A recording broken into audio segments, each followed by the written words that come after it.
ஆரி work first நம்ம frame வாங்கிக்கணும். இந்த ஃப்ரேம் நம்பர் வந்து 18. நீங்கள் ஷாப்பில் கேட்டிங்கனாலும் கொடுப்பாங்க.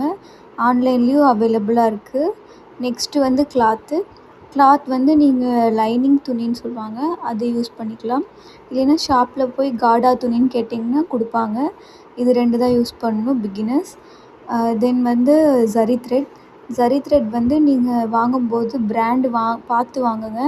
நான் வந்து தப்பான பிராண்டு வாங்கியிருக்கேன். ஆனால் நீங்கள் பிகினராக இருக்கீங்க அப்படின்னா A1 பிராண்ட் வாங்கிக்கோங்க. ஏன் அப்படின்னா A1 வாங்கினீங்கன்னா அது கட் ஆகாது, ஸ்ட்ராங்காக இருக்கும். நெக்ஸ்ட்டு நீடில் வந்து துலிப் பிராண்ட் போய்க்கோங்க பிகினர்ஸ். துலிப் பிராண்ட் தான் கொஞ்சம் ஹேண்டில் பண்ணுறதுக்கு ஈஸியாக இருக்கும் ஸ்டார்டிங்கில்.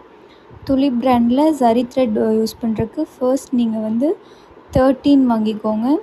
இல்லைன்னா 14 ஒன்று இருக்கும். மோஸ்ட்லி 14 தான் எல்லோரும் வாங்குவாங்க. நீங்கள் 14 வாங்கிக்கோங்க. 14 இல்லாதங்காட்டி தான் நான் 13 வாங்கினேன். சில்க் த்ரெட் ஹேண்டில் பண்ணுறதுக்காக 24 வாங்கியிருக்கேன். நீங்களும் 24 வாங்கிக்கோங்க.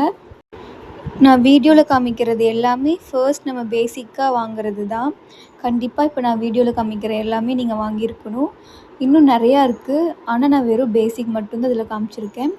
நெக்ஸ்ட்டு சில்க் த்ரெட் வந்து டபுள் பெல் அப்படின்னு சொல்லிட்டு ஒரு பிராண்ட் இருக்கும். அந்த பிராண்ட் வாங்கினீங்கன்னா நீங்கள் ஹேண்டில் பண்ணுறதுக்கு ஈஸியாக இருக்கும். சில்க் த்ரெட் வந்து ஹேண்டில் பண்ணுறது ரொம்ப கொஞ்சம் கஷ்டமாக இருக்கும். பட் போக போக பழகிடும். நீங்கள் பிகினராக இருக்கீங்க அப்படின்னா கண்டிப்பாக நான் சொன்ன பிராண்டை வாங்கிக்கோங்க.